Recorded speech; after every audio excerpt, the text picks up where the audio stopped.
Good morning, students. Today we are going to do a practical question of trial balance. The trial balance that we learned the characteristics in the previous class.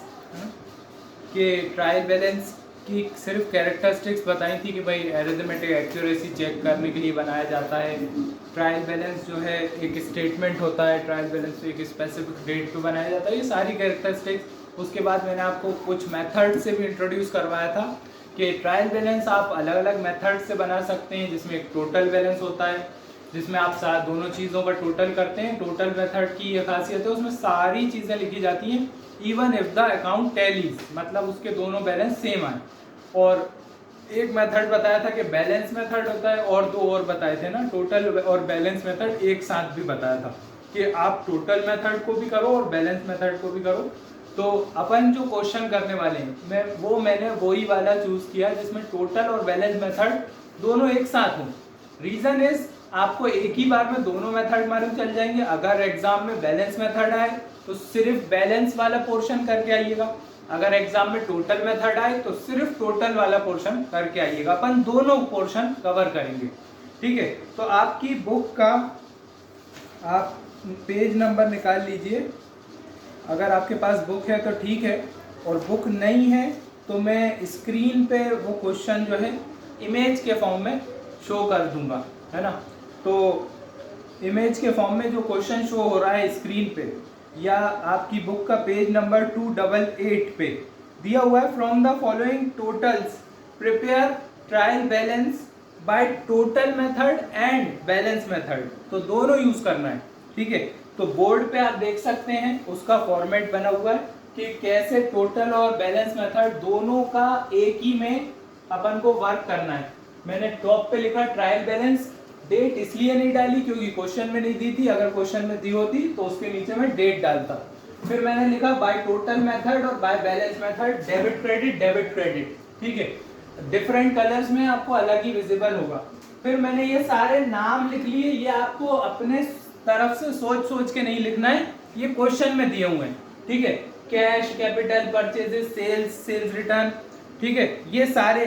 तो पहले तो total method तो इतना आसान है कि उसमें debit credit जो भी बैलेंस जिस जगह भी दिया हो आप वहां लिख लो और उसका टोटल कर दो, टोटल सेम आएगा।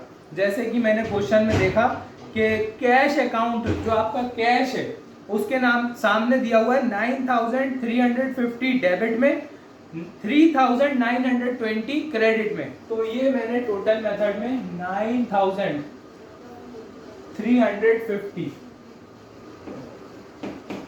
जो अमाउंट कैश के सामने दिया था वो कैश में लिख लिया, 3920 ये क्रेडिट में दिया हुआ था, ये क्रेडिट में लिख दिया, ठीक है। अब इसके बाद क्या दिया हुआ है, कैपिटल दिया हुआ है।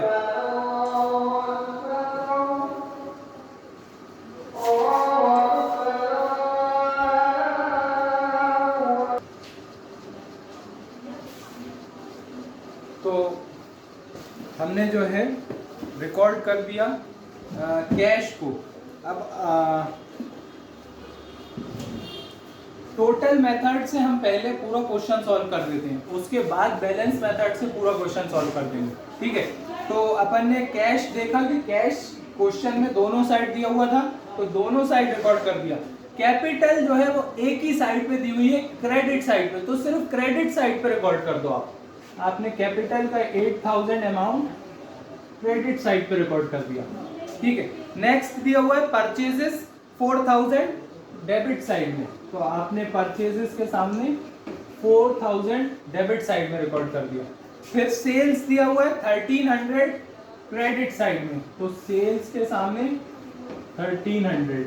आपको ये लाइन नहीं बनाना है ना, ये मैं सिर्फ सीध में लिख सकूं इसलिए खींच रहा हूं, मैं बाद में रिमूव कर दूंगा। फिर सेल्स रिटर्न 100 दिया हुआ है, सेल्स यहाँ है, सेल्स रिटर्न यहाँ है। जहां पे कुछ नहीं आ रहा है वहां आप डैश लगा दीजिए, ठीक है। नेक्स्ट है सीताराम, तो सीताराम की जगह पे मैंने एस लिखा हुआ है, गजेंद्र की जगह पे जी और नरेंद्र की जगह पे एन। सीताराम वाले केस में एक चीज इंपॉर्टेंट है कि उसका अमाउंट दोनों साइड दिया हुआ है, दैट मीन्स उसका अकाउंट क्लोज हो रहा था, तो मैंने दोनों साइड लिखे 300 300।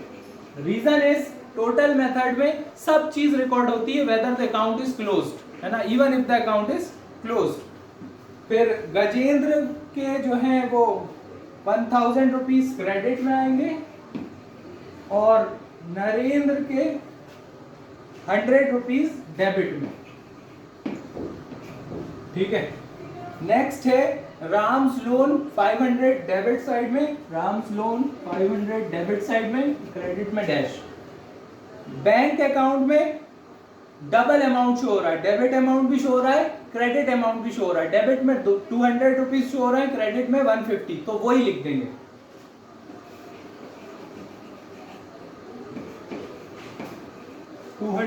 और 150। फिर डिस्काउंट जो है 50 रुपीज का क्रेडिट साइड में, ठीक है। फिर नेक्स्ट जो है वेजेस और रेंट दोनों जो है डेबिट बैलेंस शो कर रहे हैं, तो वेजेस में मैंने लिखा 70 और रेंट में 100 का है ना, ठीक है। अब लास्ट में क्या करते हैं, ये जो अमाउंट थे डेबिट के और क्रेडिट के, ये अमाउंट्स का आप टोटल कर दीजिए, तो आपका जो है आंसर दोनों साइड का सेम आना चाहिए। Now you people may think कि सर इतना आसान, ये तो सेकंड क्लास के बच्चे भी कर सकते हैं। हाँ, सेकंड क्लास के बच्चे भी कर सकते हैं, लेकिन अगर क्वेश्चन में क्लासिफाई करने आ गया, उन्होंने डेबिट क्रेडिट डाल के नहीं दिया, वो आपने डिसाइड करने दे दिया कि आप डिसाइड करो कौन से अमाउंट्स डेबिट होंगे, कौन से अमाउंट्स क्रेडिट होंगे, तो प्रॉब्लम बढ़ जाएगी, है ना। तो अभी वाला क्वेश्चन तो कुछ नहीं था, बस डेबिट वाले डेबिट में लिखो, क्रेडिट वाले क्रेडिट में, और दोनों का टोटल कर दो। ये टोटल आ रहा है, ये टोटल लिख के यहाँ पे ऐसे टोटल करिए, डबल लाइन खींचिए, 14,720,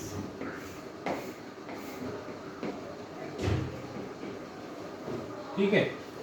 अब जो हमारा दूसरा मेथड है, जिसे कि हम बैलेंस मेथड कहते हैं, इसमें भी कोई रॉकेट साइंस नहीं है।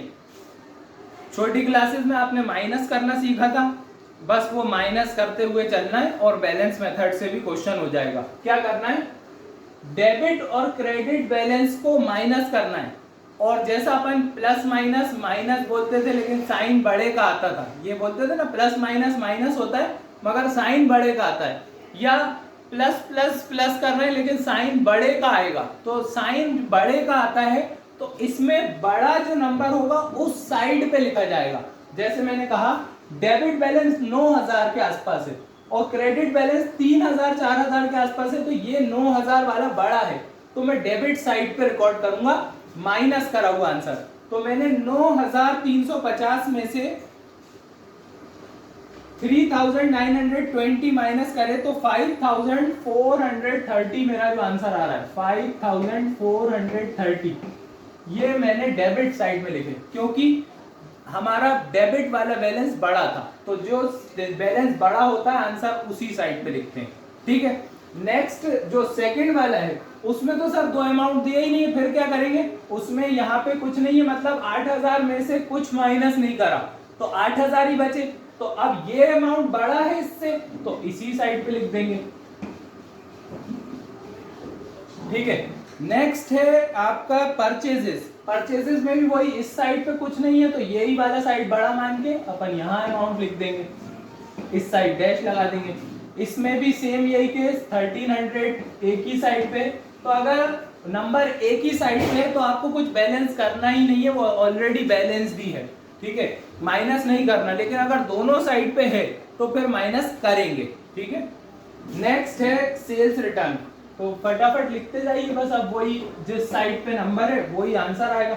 अब दोनों साइड 300 आ गया, इक्वल हो गया, मतलब इसमें से अगर इसे माइनस कर देंगे तो 0 हो जाएगा, तो आप दोनों साइड मत लिखिए क्योंकि अब कुछ भी नहीं बच रहा है, का साइन यही है डैश, ठीक है। फिर आपने नेक्स्ट देखा कि गजेंद्र का 1000 अमाउंट जो है, गजेंद्र का 1000 वो क्रेडिट में आ रहा है, आपने क्रेडिट में लिख दिया 1000। नेक्स्ट आपने देखा कि नरेंद्र के 100 रुपीज डेबिट में आ रहा है, आपने डेबिट में लिख दिया 100, ठीक है। फिर राम्स लोन डेबिट में आ रहा है, आपने डेबिट में लिख दिया। ये अपन क्या कर रहे हैं, माइनस करते चल रहे हैं, है ना, 500 में से कुछ नहीं गए तो 500 ही बचे, तो अपन ने 500 ही लिख दिए। अब बैंक में अमाउंट दोनों साइड आ रहा है, एक जगह 200 है एक जगह 150 है, तो जो साइड बड़ा है यानी डेबिट, तो आप डेबिट साइड में लिखिए 50 रुपए। 50 क्यों लिखेंगे सर? 200 में से 150 माइनस कर दिए, 50 बचे, तो मैंने 50 लिख दिया। ठीक है, further we will continue in the same way. तो ये डिस्काउंट का एक ही साइड पे बैलेंस है, तो एक ही साइड पे लिख दीजिए। ये दोनों एक ही साइड पे हैं यानी डेबिट साइड पे, तो यहाँ डेबिट साइड पे दोनों को लिख दीजिए। उसके बाद इसका टोटल कर दीजिए। ये टोटल भी आपका सेम आएगा, दैट इज 10,350। 10,350। ठीक है, तो in this way we do a question